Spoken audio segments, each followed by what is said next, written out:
আজকে তেলের পিঠা বানাবো। তেলের পিঠার জন্য এখানে আমি চিনি, লবণ, পরিমাণ মতো চালের গুঁড়া আর ময়দা দিয়ে দিয়েছি।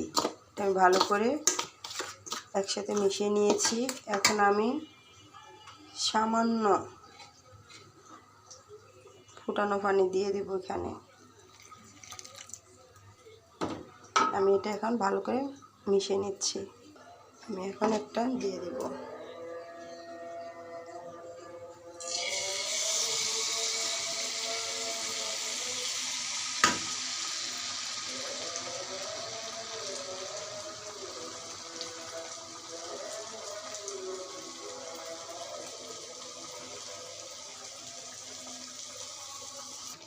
হয়ে গিয়েছে মাশাআল্লাহ।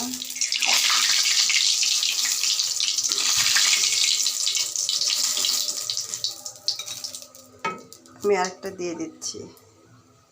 মাশাআল্লাহ, আমি এখানে কোনো বেকিং পাউডার বা বেকিং সোডা কোনোটাই দেওয়া হয় নাই। আমি ভালো করে আটা আর ময়দাটাকে ভালো করে ময়দা আর চালের গুঁড়োটাকে ভালো করে ফিনিশিং করে নিয়েছি। এই জন্য মাশাআল্লাহ ফুলে উঠেছে। আমি এখানে আর অন্য কিছু দেওয়া হয় নাই আমার। এখন আমি আরেকটি দিয়ে দেব।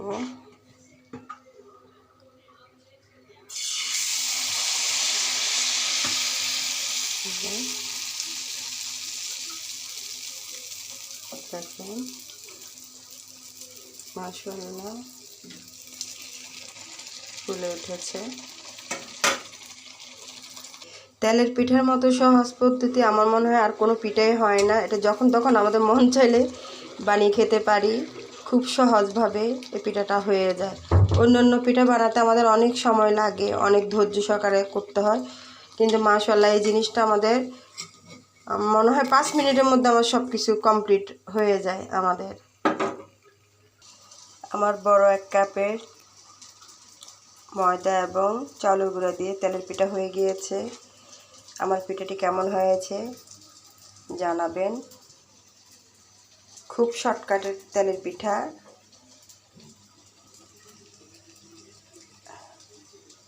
বিকেলের নাস্তা। আমার পিঠাটি ভালো হয়ে থাকলে আমার সঙ্গে থাকবেন, ভালো থাকবেন। আল্লাহ হাফেজ।